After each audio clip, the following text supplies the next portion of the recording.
Assalamualaikum warahmatullahi wabarakatuh. Waalaikumsalam. Alhamdulillahilladzi an'ama 'ala ni'matil iman wal islam wa nusalli wa nusallimu ala khairil anam nabiyina Muhammadin wa ala alihi wa ashabihi majma'i amma ba'd.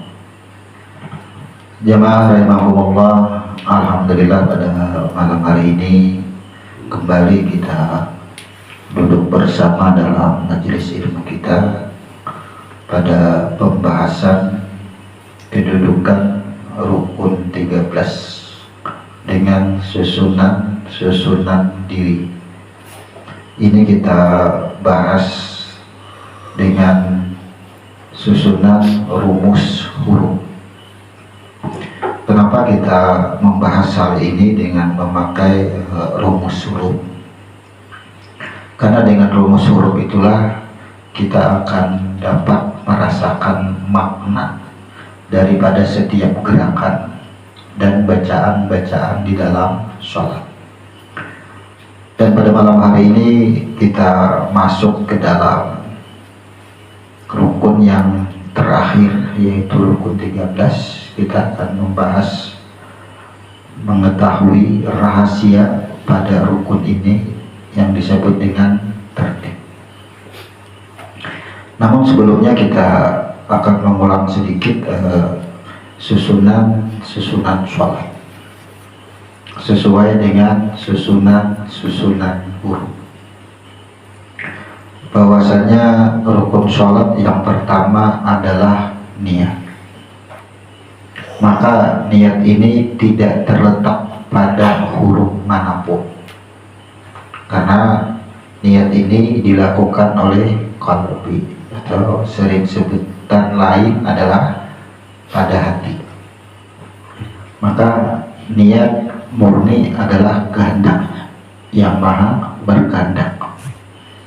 Kemudian cerita niat ini digambarkan ketika Allah berada di dalam kesendirian, atau yang disebut dengan Ar-Rahman.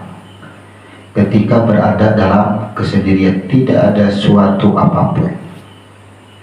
Inilah yang disebut dengan Ar-Rahmanu 'alal 'arsy istawa. Ia ingin dikenal. Dengan bahasa lain orang menyebut itu kuntu kanzan makhfiyah. Aku ingin dikenal. Kemudian dalam peristiwa itu disebut dengan adanya niat atau kehendak. Inilah yang disebut dengan rukun sholat yang pertama, disebut dengan niat. Kemudian Allah menciptakan makhluk dari rohnya, panabatu fihi miruhi. Kemudian aku hembuskan rohku. Hembusan roh itulah disimbolkan dengan huruf alif. Di dalam kedudukan sholat inilah yang disebut dengan huruf berdiri betul. Kemudian roh tadi diuji keimanan, kalau bahasa hukum keimanannya diuji, atau kemampuan, kekuatan. Maka roh tadi diberikan atau diambil persaksiannya dengan peristiwa man anta man ana. Maka setelah huruf alif yang disebut berdiri betul, maka kita melaksanakan takbiratul ihram. Inilah yang disebut dengan huruf ta, huruf ba tapi bertitik di atas dua. Itu takbiratul ihram. Kemudian setelah takbiratul ihram, karena kita menemui atau sebutannya ketika roh tadi menyaksikan dirinya dari mana dan siapa sesungguhnya dirinya tadi, inilah kalimat takbiratul ihram di dalam sholat diuji lagi kemampuannya tadi. Di dalam sholat kita membaca doa iftitah, kemudian huruf ta tadi bertitik 3 disebut dengan huruf syaf. maka dianggaplah roh tadi telah kokoh. Jadi sebelum roh menjadi jiwa itu dikokohkan dahulu. Di dalam sholat kita membaca doa iftitah sebagai pengukuhan. Setelah kokoh, itulah bahwasanya roh tadi menyaksikan dirinya nantinya dalam bentuk, rupa, dan nama apapun ternyata adalah dia semua, yang disebut dengan Ismullah atau membaca Bismillah. Barulah roh tadi karena sudah kokoh berubah simbol yang disebut dengan al-hayat. Nah, di dalam sholat disebut dengan rukun yang keempat, yaitu Fatihah. Hurufnya ada 3, hurufnya H ketiganya. Kemudian berubahlah namanya dari al-hayat. Kemudian Allah ambil 4 perjanjian yang disebut dengan ketika Allah menetapkan qada dan qadar, nasibnya. Titiklah huruf H disebut dengan huruf H. Kemudian takdir tadi atau nasib tadi kepada hayat tadi disempurnakan. Berubahlah titik, pindah ke bawah. Akhirnya disebut dengan huruf jim. Selesailah kita membaca Fatihah. Inilah 3 huruf inilah di dalam Al-Fatihah, itulah hak Allah. Ha, kha, dan jim. Jadi hak itu adalah al-hayat. Di dalam Al-Fatihah, alhamdulillahirabbil alamin. Semesta sekalian alam itu berasal daripada nur ya Tuhan. Ya, Allahu nurus samawati wal ardh. Jadi alam semesta beserta isinya berasal daripada nurku. Al-hayat tadi. Jadi huruf H tadi diproses jadi alam semesta dan sebagainya, termasuk aras, dan semuanya berasal daripada huruf H, al-hayat. Kemudian ayat yang kedua yang berbunyi Ar-Rahman Ar-Rahim. Inilah huruf H. Karena huruf ketika al-hayat tadi diberikan amanah, kan titik-titik itu artinya amanah, mandat. Berbuat kebaikan dan apapun tidak bisa kita mengakuinya, karena semua adalah hak titik juga. Itu disebut dengan huruf H. Jadi kita jangan pernah ketika kita berbuat kebaikan, jangan pernah kita merasa sebabnya tadi karena aku bisa berbuat, karena aku berniat, karena aku ini, bukan. Kemudian ayat yang ketiga Maliki Yaumiddin. Ini pada huruf jim, yang menguasai pembalasan, yang maha agung. Jangan kita merasa ada dendam, sakit hati atas celaan dan hinaan atau omongan orang lain, dan kita jangan pernah merasa sakit hati atas segala apa yang menimpa diri kita. Jangan juga kita merasa bangga. Kita memiliki apapun atas diri kita, jangan juga merasa bangga, karena kebanggaan itu adalah salah satu ciri yang dinyatakan iblis kepada Nabi Muhammad, ciri-ciri orang yang masuk ke dalam neraka. Jadi kita ada bangga. Artinya kita ini ditimpa apapun, mendengar apapun, melihat apapun, kita memandang kepada huruf jim yang disebut dengan al-jamaah. Inilah yang disebut dengan ahlus sunnah wal jamaah. Jangan lagi kita memandang kelakuan orang, jangan lagi kita. apapun kelakuan orang, apapun bentuk orang lain, apapun nasib orang, keadaan orang, kondisi orang lain, sesungguhnya manusia tidak akan bisa berbuat apapun. Nah, kalau kita memandang apa yang terlihat dan apa yang terdengar, maka kita celaka. Semua atas kehendaknya. Sebagaimana Umar bin Khattab berpendapat, tidak ada satu manusia pun yang bisa lari daripada takdir, karena sesungguhnya ia berlari daripada takdir dan kembali lari kepada takdir yang lainnya. Pendapat Umar bin Khattab.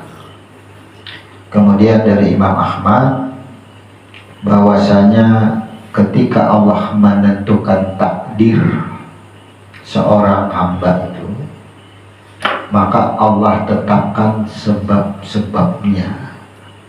Istilahnya seperti ini: ketika Allah tetapkan takdirnya kenyang, maka Allah tetapkan sebab-sebab kenyangnya, yaitu makan, kemudian manukar atau belanja, inilah itulah, itu kan sebab-sebabnya.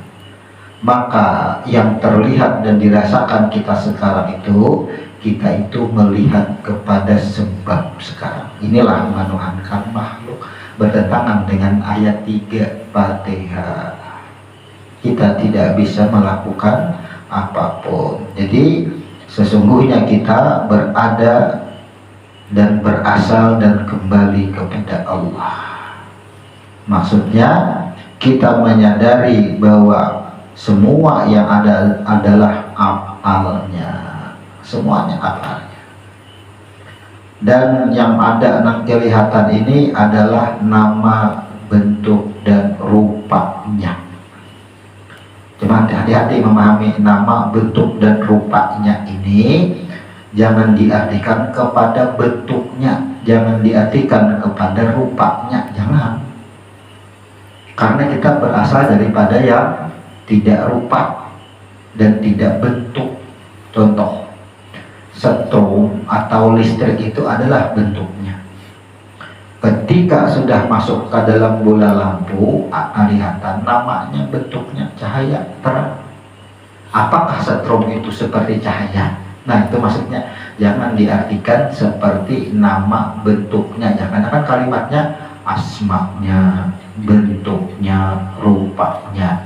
Nya-nya itu nanti bertujuan kepada zat. Akhirnya memisahkan, membandingkan zat itu berbentuk. Maka bila ianya berbentuk, akhirnya bertempat.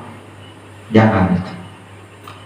Nah, asal bentuk kita ini adalah darinya kita. Darinya itu asalnya. Kemudian ketika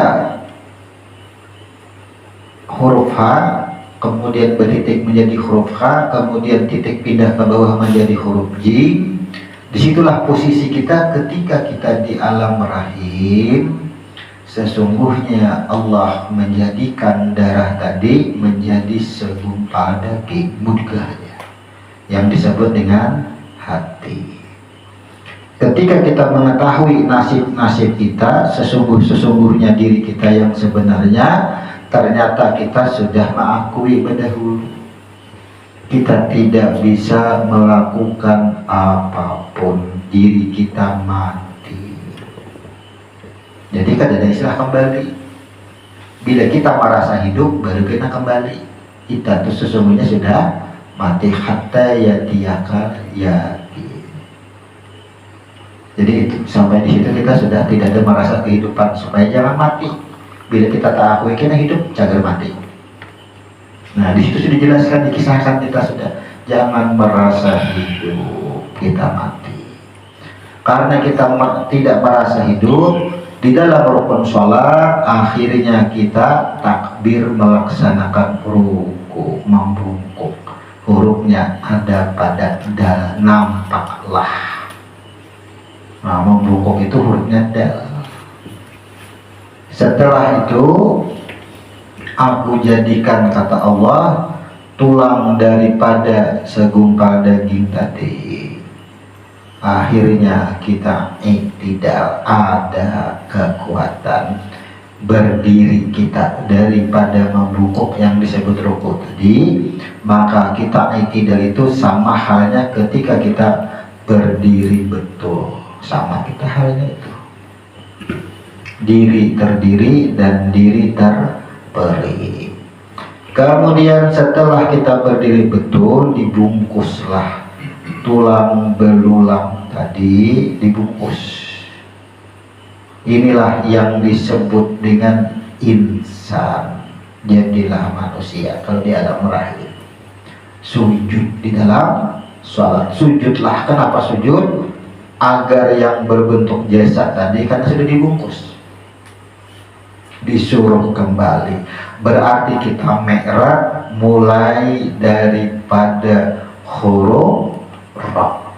Itu kita mi'raj. Itu kita berangkat sudah. Makanya alhamdulillahilladzi asra bi abdihi. Berangkatlah. Laila minal masjidil harami ila masjidil aqsa. Berangkatlah mi'raj dari hati ilmu kita nih. Dari hati, dari hayat kita berangkat. Dari mana batang tubuhku, dari mana rohku, itu berangkat kita berangkat. Sujud di dalam sembahyang sujud.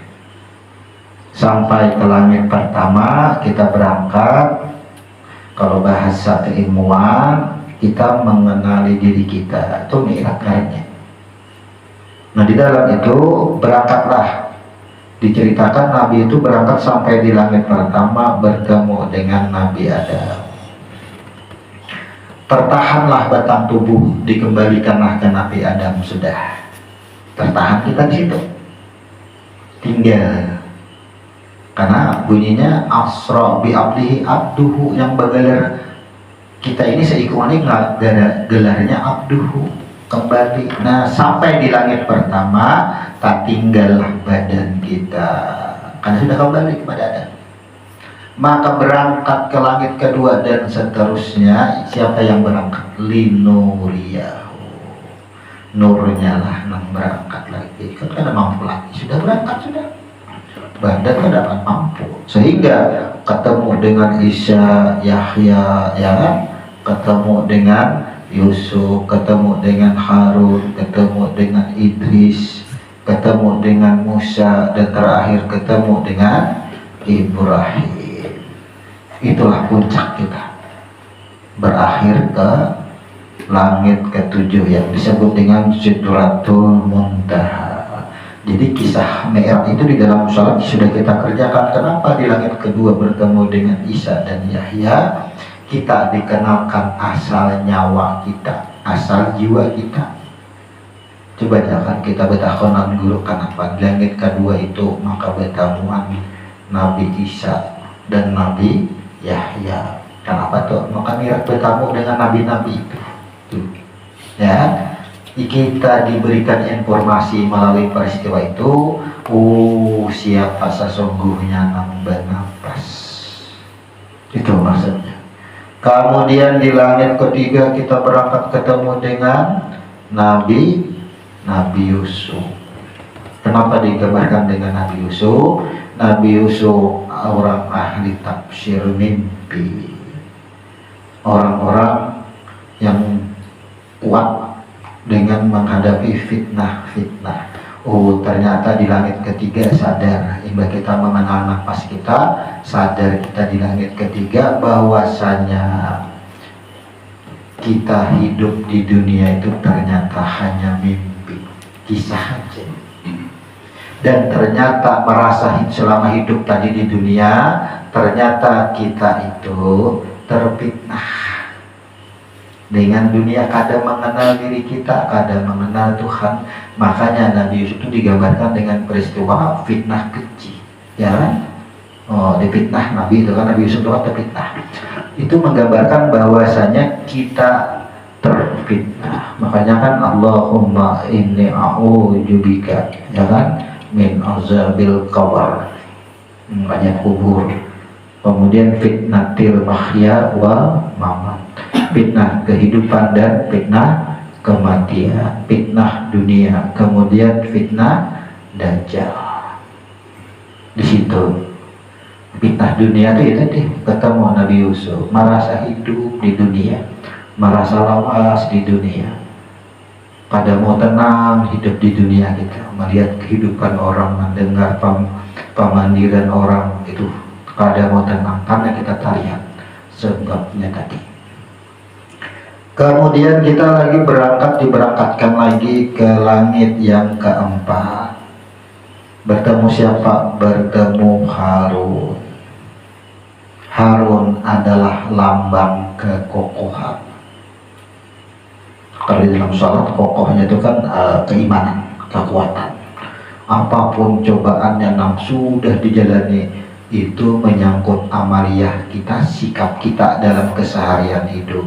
Jadi bila ketemu Harun itu kita artinya kita itu maka memandang rupa lagi lawan orang, pandang ke dalam. Itu Harun tuh pandangannya digambarkan kokoh.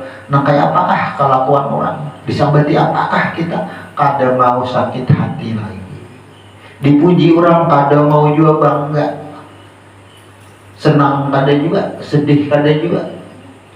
Celaan kah apakah itu Harun? Langit keempat kita sudah tuh mencapai. Makanya miratnya sampai ke situ. Kemudian naik ke langit kelima, bertemu Nabi Idris. Kenapa bertemu Nabi Idris? Ternyata nang merasa akan nang dicela, nang mencela semuaan melihat batamuan. Kada ada lagi rasa al-insanu siriwaan al-siruhu, rasa perasaan hati. Jadi lambangnya kita kasih tuh, kada ada rasa dunia kita, rasa kehilangan kada ada, rasa kerugian kada ada, tuh bang lagi sudah puncak habis sudah, inya juga ya semua. Berangkat ke langit ke-6, diberangkatkan bertemu dengan Nabi Musa, nurun ala nurin, kada bisa melihat siu. Jadi bila hendak melihat diri sejati mati dahulu. Makanya Nabi Musa digambarkan pingsan. Anak melihat betamuan lawan Tuhan, kenapa pingsan? Artinya amun masih mata melihat ya ada mau betamuan, karena jasad mata masih ada. Nah, matikan dirimu. Nah, jadi itu yang disebut dengan bertemu. Itu ngarannya bertemuan. Barulah berangkat ke langit ke-7, sampailah di Sidratul Muntaha, bertemu Ibrahim. Oh, ini semuaan nabi-nabi yang ada berasal dari keluarga Ibrahim seberataan. Ibrahim alif Barakah dan mim, lambang persaksian. Disitulah nur bertemu. Nah, pertemuan nur disitulah memunculkan di dalam sholat gerakan tahiyat. Tahiyat di situ muncul. Makanya at-tahiyyatulillah. Ada bacaan lain lagi, at-tahiyyatul mubarakatus salawatut thayyibatulillah. Ada bacaan itu.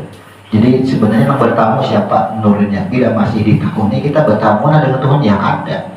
Karena memang menjawab lidah orang bertamu itu kata boleh lebih suara sudah. Kada ada suara lagi tuh orang bertamu, hilang sudah. Nah, di dalam sholat tadi disebut dengan tahiyat. Di dalam tahiyat ada tahiyat awal dan tahiyat akhir. Maka ada sebutannya kalimat tahrimah, at-tahiyyatu lillah. Ya, kalimat tahrimah. Setelah kalimat tahrimah ada lagi yang disebut dengan taslim. Assalamualaikum ayuhan nabiyyu rahmatullahi wa barakatuh. Assalamualaikum wa ala ibadillahi sholihin. Kemudian syahadat.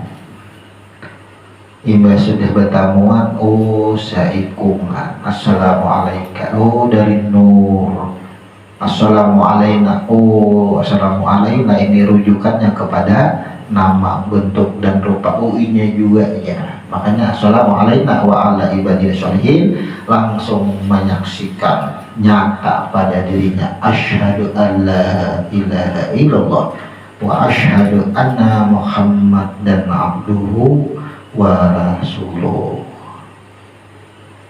Tahiyat awal, tahiyat akhir ditutup dengan syahadat. Kemudian di dalam sebuah hadis, apabila dibacakan syahadat maka diperintahkan kita untuk bersalawat. Jadi bila syahadat dibaca itu diperintahkan salawat. Kenapa? Bila menyaksikan seikungan nyata sudah pada diri, maka kita salawat. Salawat itu apa? Harus syaratnya, orang yang bersyahadat tadi syaratnya huruf shad. Satu artinya sin dan shin dan dal, merujuk kepada keilmuan.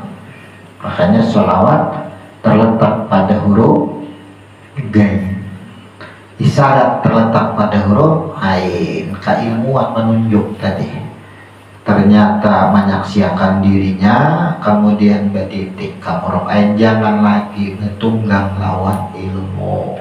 Bila bertunggang lawan ilmu, karena ada kesombongan. Semakin belajar, semakin banyak melihat kesalahan orang lain.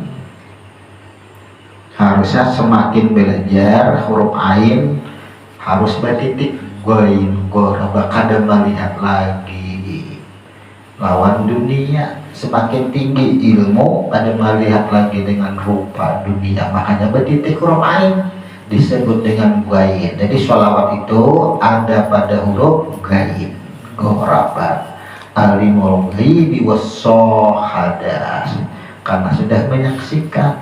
Nah, bila sudah menyaksikan, kada lagi menunggang lawan ilmu karena sudah bertamuan, itu sholawat sudah. Bila ini sholawat menyaksikan dirinya gain, kada memandang lagi lawan dunia, dunia kada terpandang, maka ada huruf lamnya setelah huruf syad.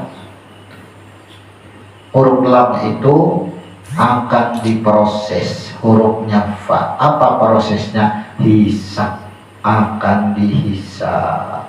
Apa kaitannya? Nih, kita keilmuan bagus, sholatnya bagus, umurnya bagus, ya, ilmunya bagus, nang menghalang mang terakhir yaitu mal. Makanya bila bujur-bujur menyaksikan dan nyata alif lam lamah itu, nang menghalang itu adalah urusan harta. Makanya digambarkan ketika Nabi Isa melalui kuburan itu selalu mendengar bunyi gemuruh, bunyi ribut di dalam kubur itu. Kemudian Nabi Musa bertanya, aku hendak tahu ada apa di dalam kubur itu. Selalu aku mendengar kalau lewat sini. Nah, akhirnya diangkatlah nang di dalam kubur tadi hidup. Terkajut Nabi Isa, kenapa hidup? Maka engkau ya nang meminta lawan Tuhan supaya aku hidup. Nah, hiduplah. Nah, ujar Nabi Isa, aku hendak bertakwa. Berapa tahun sudah mati di kubur nih? 70 tahun.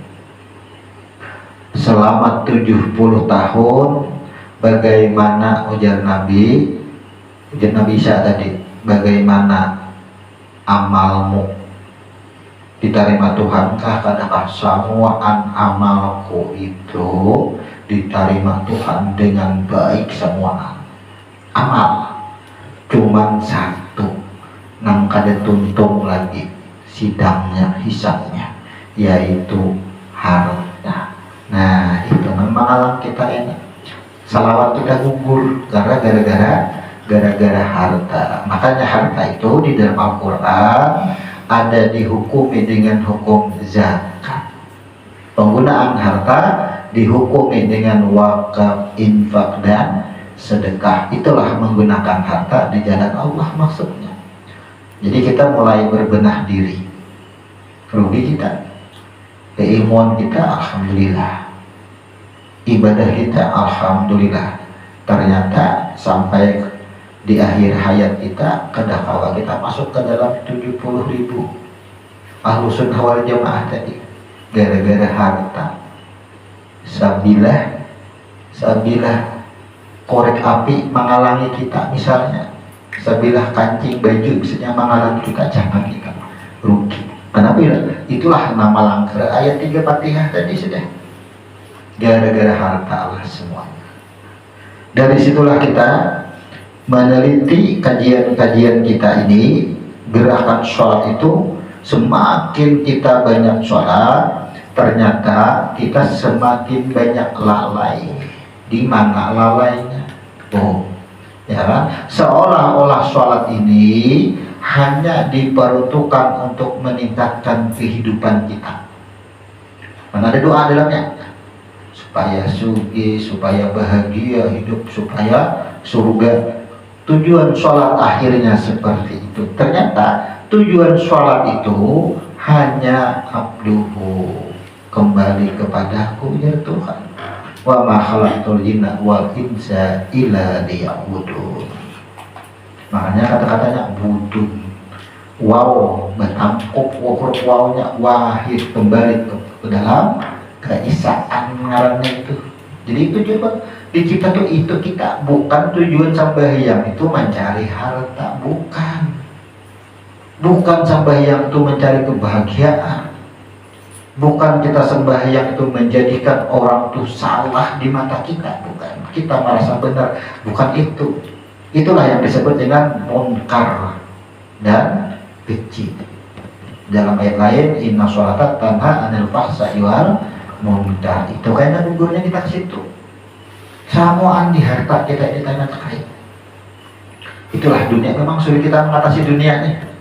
Ya, Kak, diamalkan takutan sakit, takutan kekurangan hidup, ya kan?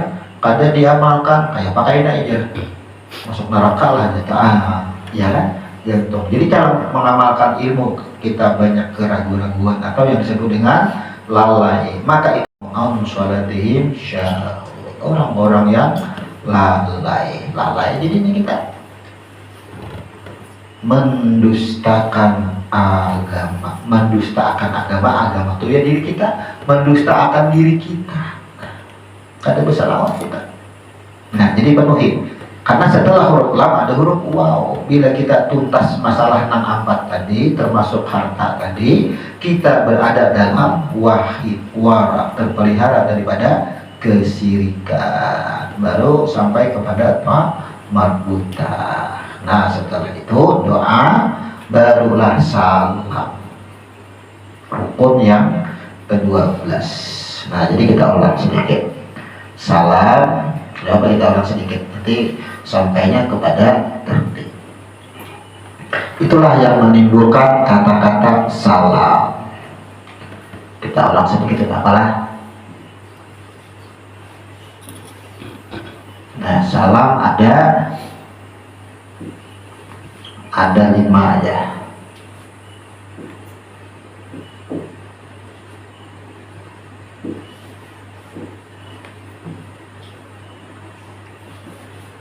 Salam yang pertama kepada Allah. Salam yang kedua boleh aja campur huruf. Bila ini abduhu, karena tidak ada diurut-urutkan. Kemudian Rasul, kemudian arwah, kemudian makhluk. Nah, kepada makhluk itu salam. Salam ini salam ke kanan.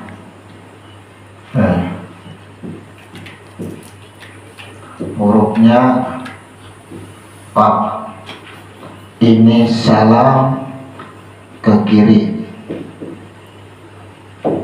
Hurufnya lam. Dari huruf kaf nih ada berapa?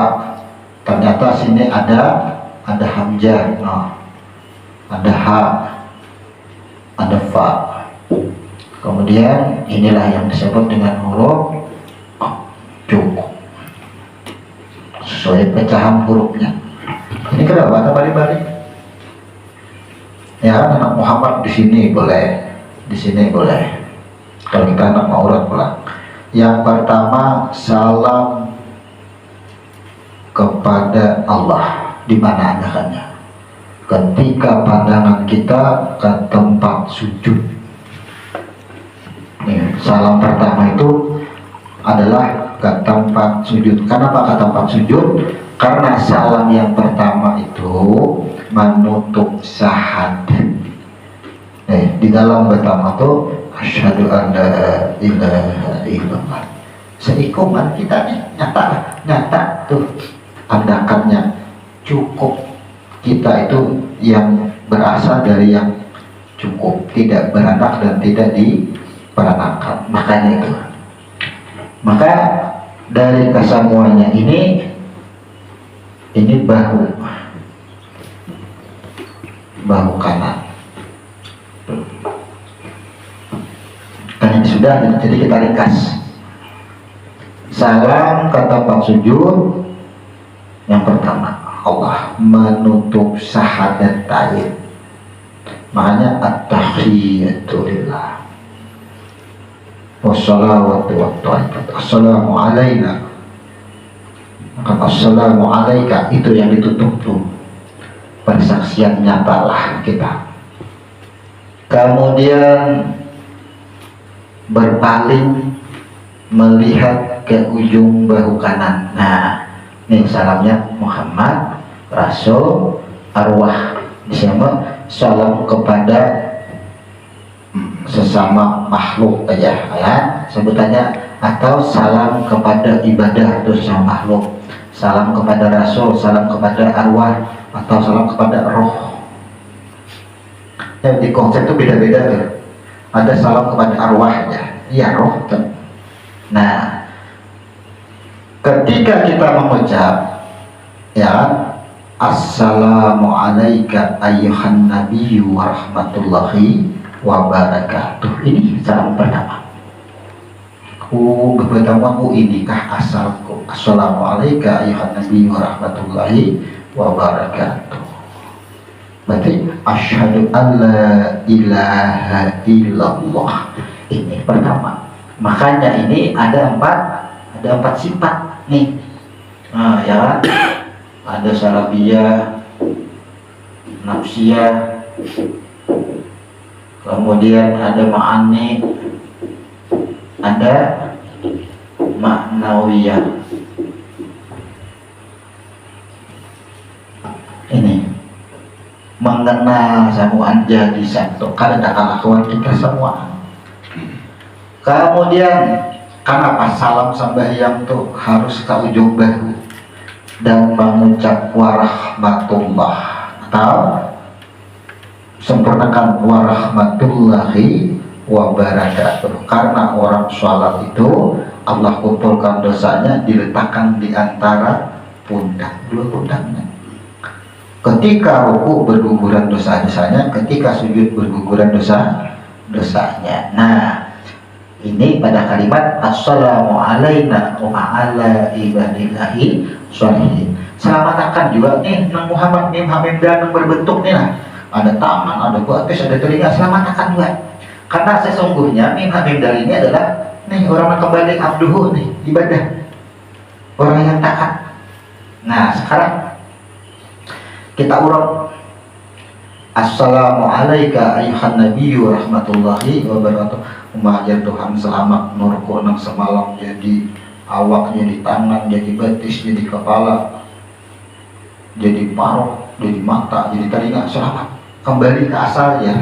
Ada lagi kepalanya, ada dari tangannya, kembali kepada nurnya. Tuh, assalamu alayka ayyuhan nabiyyu rahmatullahi wabarakatuh. Ini di dalam tahiyat masuk ke dalam syahadat nyata pada diri kita. Kemudian berarti ini kan menutup syahadat. Warahmatullahi wabarakatuh menutup salawat. Ini kaitannya dengan salawat kaitannya.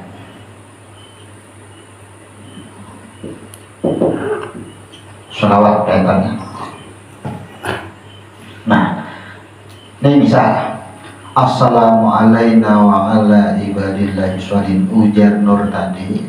Selamatakan juga nih nama, bentuk dan rupa nih, selamatakan juga, karena sesungguhnya nih badan nih ini kada kawan nampak badan ini kada kawan apa-apanya ada kebagian.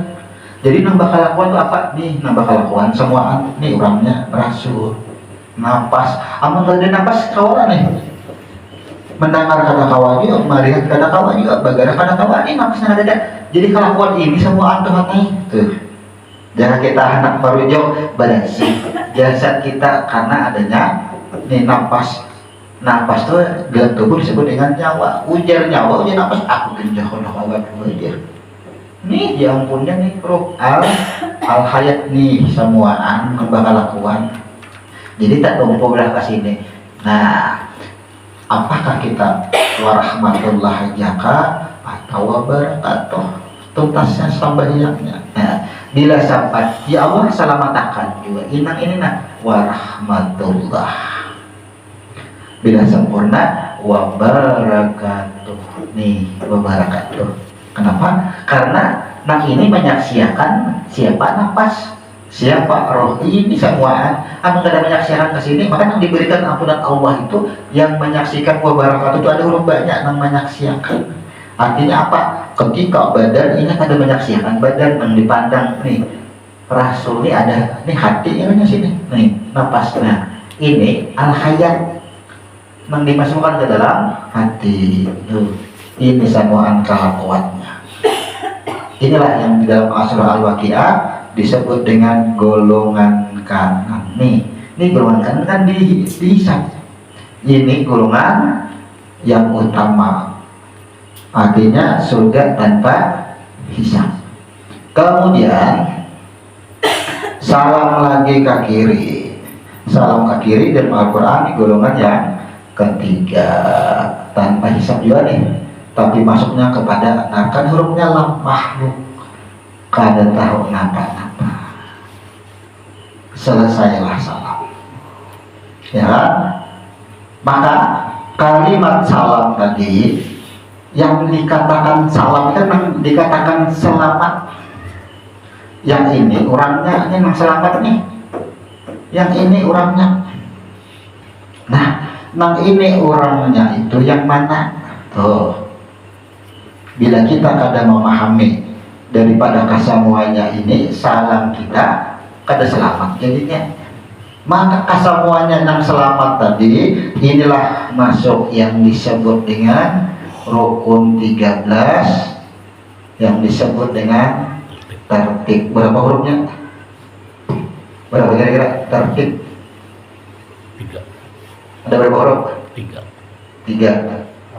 4. Berapa hurufnya ada kira-kira tertib? 4 huruf. Kita tulis dulu.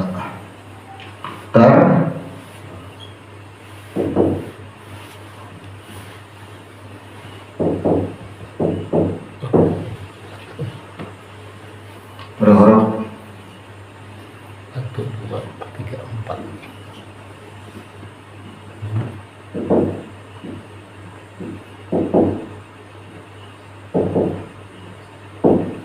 Nah,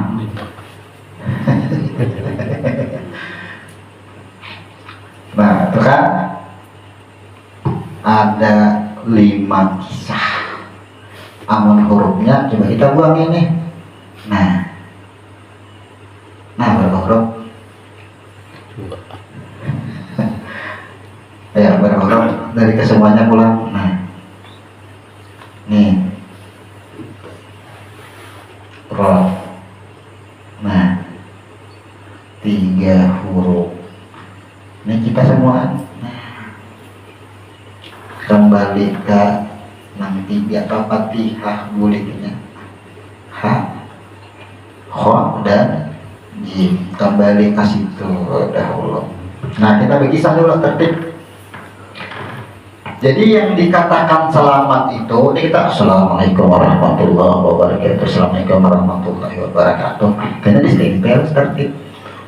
Ya kan? Artinya nang mau ucap salam tadi dasar orangnya mengetahui. Nah, kenapa ada huruf tak nih? Nih tak. Tak yang pertama ini mengetahui asal usul diri. Ini asal usul diri. Cerita huruf tak di sini. Nanti kalau ketemu ada huruf tak di dalam satu ayat itu double. Ini kan double nih. Tak di sini, tak pulang. Nah, di situ tak pulang, ya kan? Di sini tak. Tak nang di sini dia mengisahkan ini roh. Ini kepada roh. Nih kepada roh. Ya, kemudian roh ini, nih roh ini, ingat ada kita cerita ketika roh ana antallah, ya ana antallah, itu ampunan nggak ada tuh rahmat. Ketika dibersihkan selama 3000 tahun itu disebut dengan dirahmati. Setelah dirahmati, ini proses di sini. Mana prosesnya? Nah, ini mengacu pak sampai ra ini sampailah kepada proses Adam.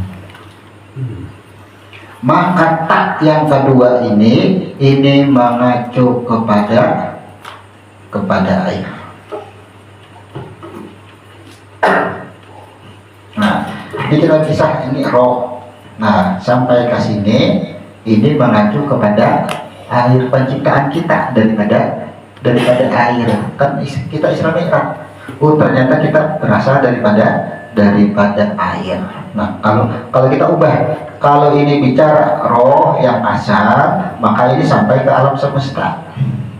Tuh. Ya, alam semesta sampai kepada Adam. Adam sampai kepada air. Sama kayak kisahnya. Siapa yang mau datangi persaksian yang pertama yaitu roh anak antawah. Kemudian air, aku datangi, aku mintai persaksian. Bala syahid. Nah, ini dua persaksian. Tahu kita bila doublenya, karena bertahap pertama, oh berarti ini mengisahkan ini yang disebut dengan diri terperi, ini disebut dengan diri terdiri. Nah, paham kita situ. Jadi rumusnya dua aja, diri terperi dan diri terdiri. Diri terperi itu mengisahkan asal usul roh kita. Nah, kaidah amal ini seperti apa? Tahulah kita asal usul kita dulu. Bila ada tahu, berarti ketika berdiri betul, ada diri terperi kisah roh ini, tahu kita asal penciptaan nang ada ini, nang alam semesta, malaikat dan sebagainya, tahu kita kisahnya. Tuh, diri terperi, tahu kita kisahnya, ilmu, ya kan? Kita belajar, nah ilmu mengenal, sudah tahu, berdiamai lagi. Bila sudah tahu, kita hapus titiknya. Ya, nah ada titik nih. Tahu kan aja asal usul diri kita siapa? Daripada roh. Tolong ke bawah. Tuh. Karena kalau bersuara ini kan sudah tahu. Tadi yang sudah. Kemudian ini kan hanya penjelasan rahmat ini menghalang. Kenapa disebut tertib? Karena tidak akan ada nih proses berikutnya kalau tidak ada rahmat. Maka yang ini adalah air. Air dari mana? Kembali pulang ke sini. Berarti ini mengisahkan kita, ini kisah kita, arahnya nih. Nah, kisah kita kemana kulitnya? Kasih ini pulang. Tuh, kulit pulang kita kasih tuh. Kemudian, makanya tadi kita kisahkan sampai di Fatihah, sampai yang berbentuk al-hayat, ada kita menolak takdir kita. Itu adalah catatan hidup itu enak ya Pak, akurkah adakah itu. Ini yang disebut dengan kita itu tidak membantah kita harus lawan Tuhan. Jadi ya di sini fungsinya mengisahkan diri kita yang sudah ada, mengisahkan semua makhluk itu adalah ya terima judulnya.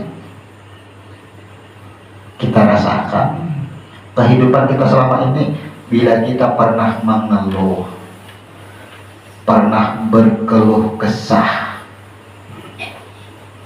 nih tertib itu hilang. Maka salam berakhir dengan tertib, ditutup ulang. Awalnya hurufnya niat sama, yang ini kan sama, tidak berhuruf dan tidak bersuara. Tapi ketika kita menjalani kehidupan, kita minta keselamatan dengan Tuhan, dicap stempelnya apakah kita tertib atau tidak. Itu kan? Apakah kita tertib atau tidak? Apakah kita mengenal asal usul kita? Apakah kita mengenal diri kita? Di sini muncul orang menyebutnya itu, hadisnya itu bukan ya, itu lain hadis, man arafa nafsahu faqad arafa, itu dia hadis palsu ya kan? Ada juga, ada yang menyampaikan hadis qudsi. Tapi kalau secara susunan huruf, ini diri kita, man arafa nafsahu, bila tahu dengan diri kita, faqad arafa rabbahu, bujur ada huruf apa aja pasti kasih itu gugurnya. Jadi kalam ulama, anggap aja kalam ulama ada bertentangan. Kalau kita tuh nak ada kenal dengan diri kita nih, asal usul, cara penciptaannya, tugas kita, kira-kira mengenal dengan Tuhan. Kan sama, jelas banget sudah seperti itu. Faqad arafa rabbahu, kan tahu kita dengan Tuhan. Nah, maka apa? Ya ini fungsinya adalah bahwa kita ternyata itu mati. Gawi aja, bisa disuruh mabuk, suruh menangis, ditimpakan musibah, harus semangat, ada menolak, tidak pernah berkeluh kesah. Nah, bila ada pernah berkeluh kesah, inya juga, lalulah berarti ini nang bujur-bujur banyak siakan orang nang bersahadat, mana bolehnya orang nang bersahadat boleh pulang ke sini. Nah, inilah kita berakhir di sini. Hurufnya apa ini? Sadada larang lagi. Maka akhir kehidupan kita itu berada pada laharfin wala syautin. Kada ada huruf lagi. Mana Allah sini? Kada ada, diam. Makanya huruf ba aja, ya kan? Akhirnya bertangan, berbatis, bermata, bertalinga. Ini ada mati akan itu orang bersembilan aja, ya kan? Bergerak aja, semuaan aja. Akhirnya apa? Berdiam, berenai ya, berduit ya, ujungnya kita. Tuh, berubah semuaan aja. Jadi berubah. Itu kan orang menyuguhkan aja bahasanya itu. Salah kan ada salah juga, supaya kita bisa memahaminya. Tuh, kembalilah kepada yang tidak berhuruf dan tidak bersuara.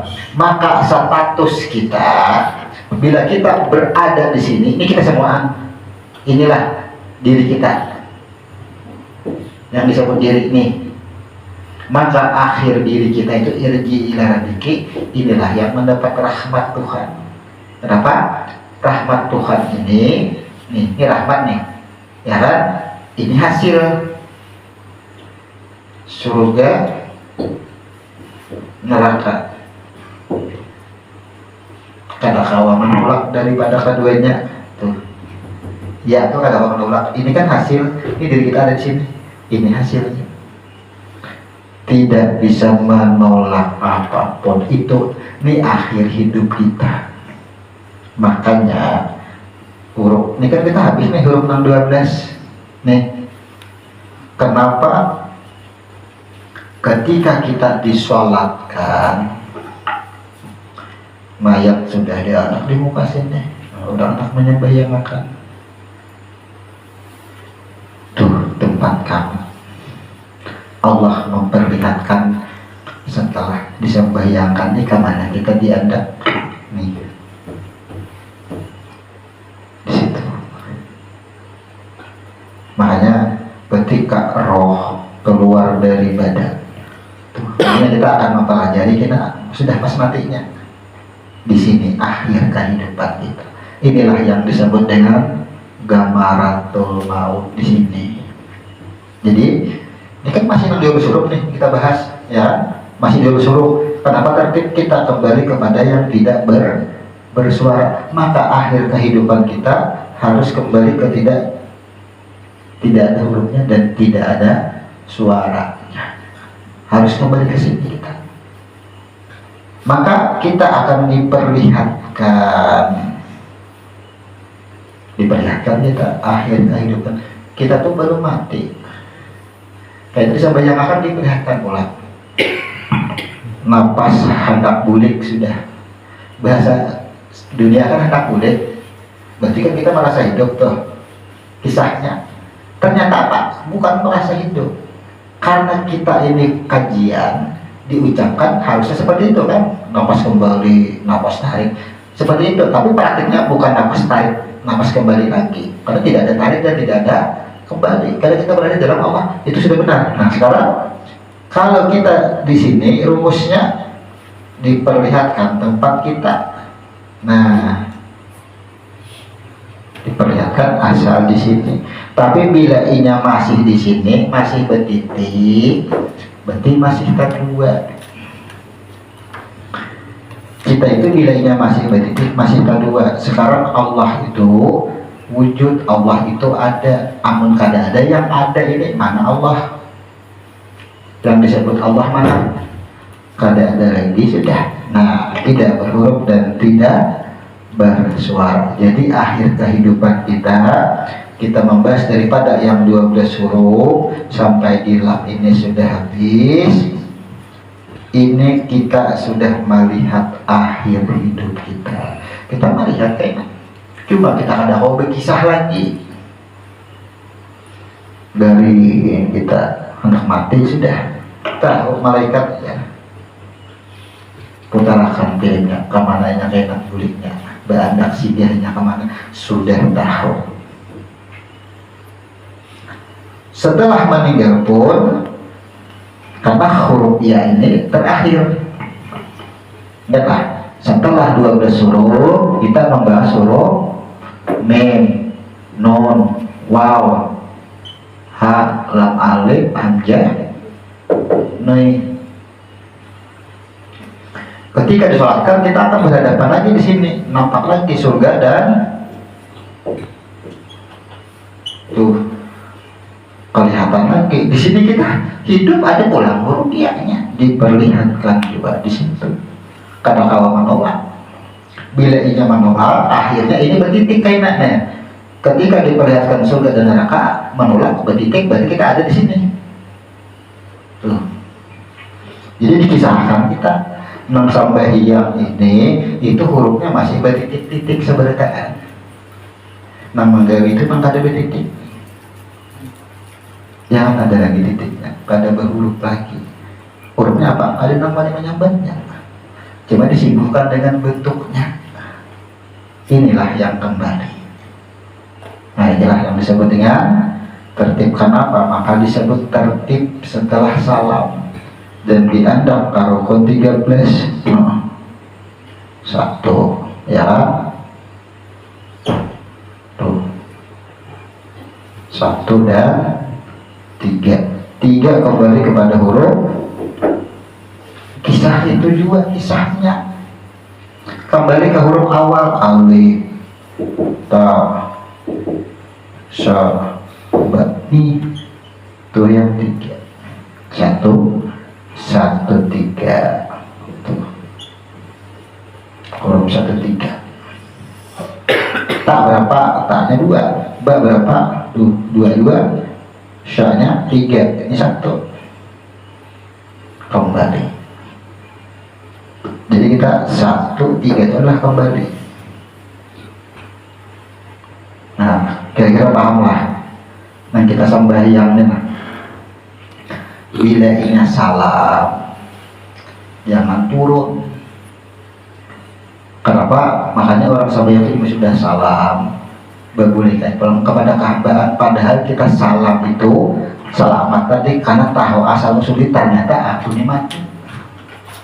Maka amalan kita setelah salam ini tertib kembali kepada yang kada berhuruf amalan kita dengan ini kita ilmunya sampai dari sini nih tuntung sudah apakah digawi mendengar apakah jangan lagi tuduhannya kepada makhluk jangan lagi bergantung kepada makhluk, karena rumusnya ini takdir.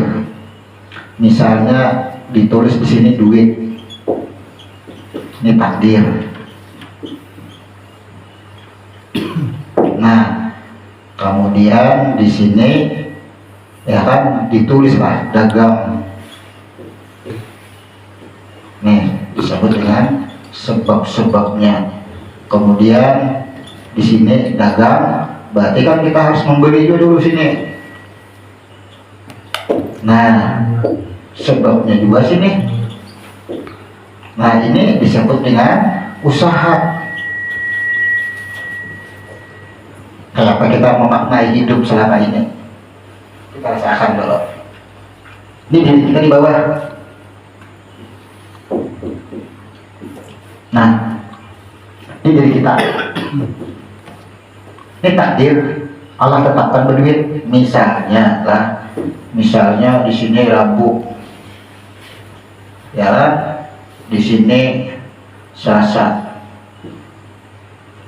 Nah,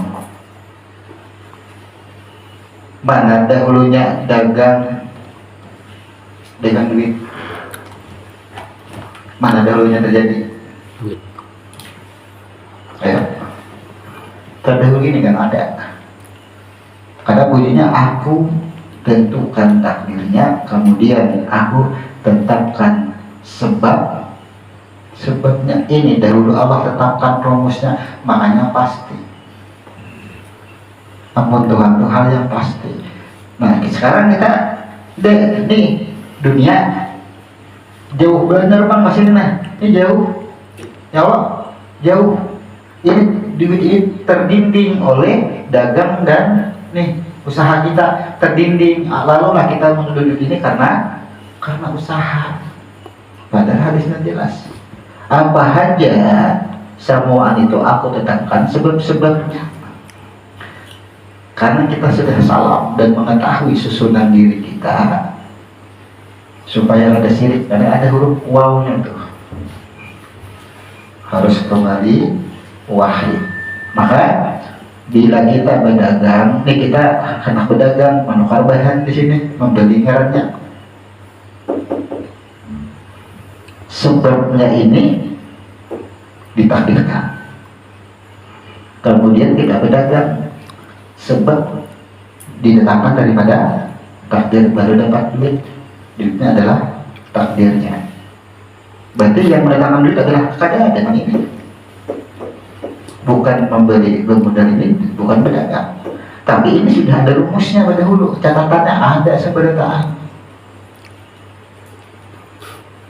Kenapa kita berusaha? Karena takdirnya. Kenapa kita dapat duit? Karena takdirnya. Ya itulah akhirnya alif lam lama afalnya seperti amnya. Tuh, adalah kita kehilangan Tuhan. Tuh, di dalam sembahyang selama kita tertib. Jadi salam dalam sembahyang itu, ibu sudah bertamuan lawan aku, tinggalkan dunia. Tinggalkan.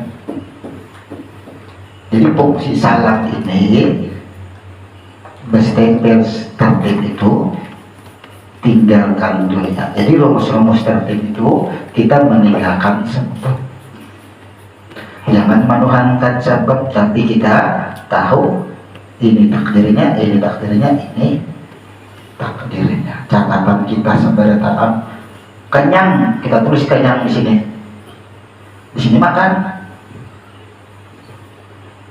Tuh. Saat makan takdirnya kenyang, takdirnya kadabannya kita kehilangan Tuhan. Inilah yang disebut dengan mansyaqallahu dikirikan masalati. Apa aja hatinya bergerak, apa aja pasti ke sini. Ya, perlukah lagi meminta? Ini sudah doa sudah. Dalam bahasa keilmuan kita selalu mengembalikan apa yang kita gawe, kita kembalikan. Atau sini doa misalnya, nah doa sini. Karena doa dan usaha aja. Doanya takdir ada. Kayak itu juga. Mulai kita menerapkan dalam kehidupan kita. Kalau kita misalnya masih terdinding nih hijab sabarataan nih, ini dunia, inilah yang disebut dengan tipu daya dunia. Ini tipu daya dunia semua. Jangan ada lagi hati meyakini, mengimani yang mendatangkan duit ini kan dagang kan usaha. Cuma apa?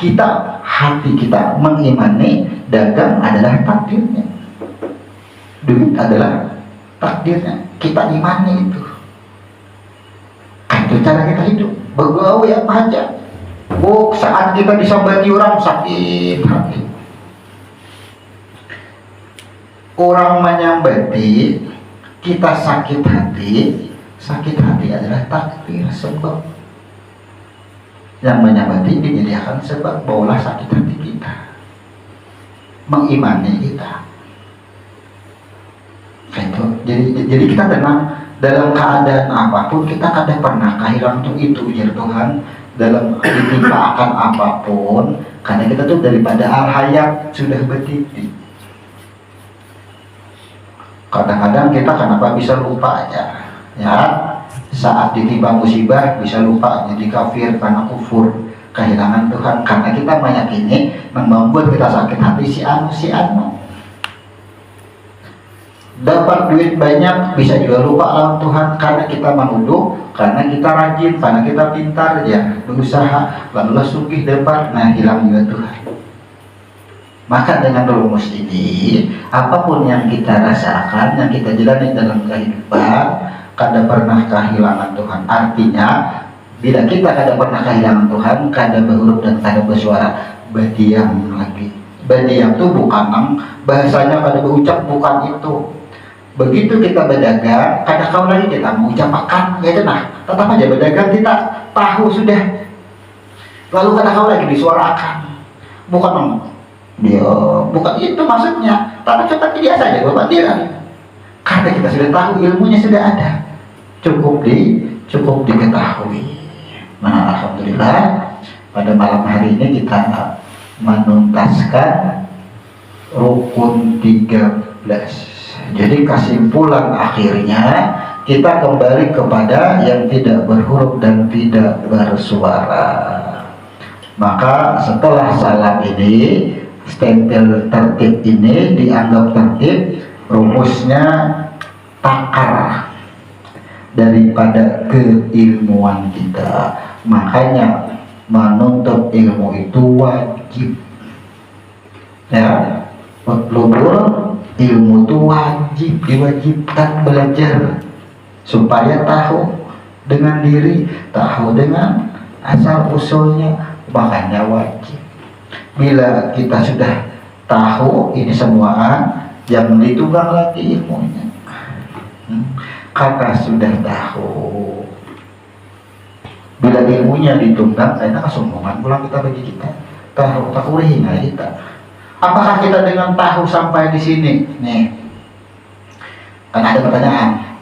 Amun sudah sampai di sini, maulah kita kada ingat terjerumus, ya kan? Karena bahasa kada ingat dan terjerumusnya itu nanti ia turun ke mana turunnya? Ke dunia, memandang dunia. Karena dunia itu ada baik, ada buruk. Nah, ada buruk ketika kita mabuk, kada ingatlah kita. Ya, karena maka sudah tahu aja, ilmu agamanya tahu pas mabuk atau kita melakukan kesalahan. Oh, kita berlaku salah. Ya, kada ingatlah kita dengan Tuhan. Kawalah kita berbuat begini. Kita dulu, kawalah. Ini siapa? Nang maulah nih, nang kada maulah kada ingat, nang kada ingat itu hafalan. Bila orang menghafal pasti ingat, tapi bila kita mengenal, kada mau kada ingat. Maka apapun yang kita lakukan, aktivitas kita apa aja, judul baik dan buruk ini dunia. Saat baik, saat buruk ini hukum. Bagi kita kada ada ini kan banyak. Kada. Bila kita mabuk misalnya, minum mabuk, apa hukumnya mabuk? Salah? Iya, memang salah. Tapi di dalam mabuk kita itu Coba kita mikir kawal kan nih. Menghindari mabuknya kawal. Maka di ada Tuhan akal dan pikir. Nah, kayak terpulang ya kita disusunnya, ya kan? Ya secara akal dan dari akal dan pikir itulah kita mengenal salah dan mengenal baik. Tapi kaulah kita menghindari. Tuh, itulah kita kembali. Jadi nanti kehendaki Tuhan itu ini kan kita pandang lagi. Ingat daripada keduanya saat kita di sini, ingatnya kembali dalam bahasa kembali itu bahasa kayak tahu, kada kawal. Jadi apa kata dia pas lakukan salah. Ya, tahu salah kan salah itu bahasa apa? Bahasa hukum. Makanya ujar Tuhan boleh jadi, ya kan, boleh jadi yang engkau pandang, engkau nilai baik, buruk bagiku. Yang engkau nilai, ya kan, buruk baik bagi Tuhan, engkau nilai baik, buruk bagiku. Ya, bahasanya apa? Kan itu maksudnya. Allah jadikan mabuk kita. Kenapa dijadikan mabuk? Biar Tuhan sembahyang sudah kada tapi bisa. Takdirnya ini ada sembahyang. Amalnya kayaknya kurang. Baiknya aku takdirkannya mabuk. Berjalan para pelanggar para masjid. Orang tulakan kan masjid, orang 10 mau mencaci maki nama mabuk. Sembahyangan nama mencaci tadi habis ke 10-nya pindahan ke sini amalnya. Tuntung mabuk, bertaubatnya dia mulai Tuhan. Langsung bayang orang 10 tadi, kalau dapat apa-apa dia dapat. Kayak itu kan kisahnya. Itu Allah menyusun sudah seperti itu. Makanya kita kada kau mencela siapa hanya kada kau mencela kelakuan siapa kada ada lagi cela bagi kita. Itu sih sikap kita sudah. Karena kita jaga bahasa pengajian sama kita betapa malam hari ini. Kami sudah rukun 13. Selanjutnya membahas 7 huruf. Ini yang dibahas lagi. Membahas 7 huruf. Bila sampai di sini, ini tentang dia Tuhan irji'i ila rabbiki. Jiwa yang tenang aja di Tuhan berikan. Nah, di sini kita sudah sampai di sakaratul maut. Roh sudah keluar. Sudah kita kisahnya. Salah. Apakah nanti minggu depan kita membahas tentang 7 huruf atau kita masih mengevaluasi pemahaman kita, terserah nanti. Ya kan?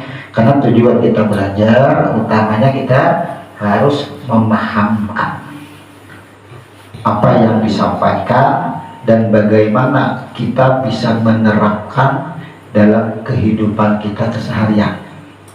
Evaluasi ingatnya, kalau kita lanjut terus, tapi kita dalam pengamalannya akhirnya sama kayak dulu juga pelanggan, pada paham baru kita selalu merasa bujur diri. Insyaallah, terserah nanti minggu depan kita majunya kemana, karena kita akan menyelesaikan 30 huruf hijaiyah, tersisa 7 lagi. Maka kita tutup dulu. Subhanakallahumma wa bihamdika asyhadu an la ilaha illa anta astaghfiruka wa atubu ilaik. Assalamualaikum warahmatullahi wabarakatuh.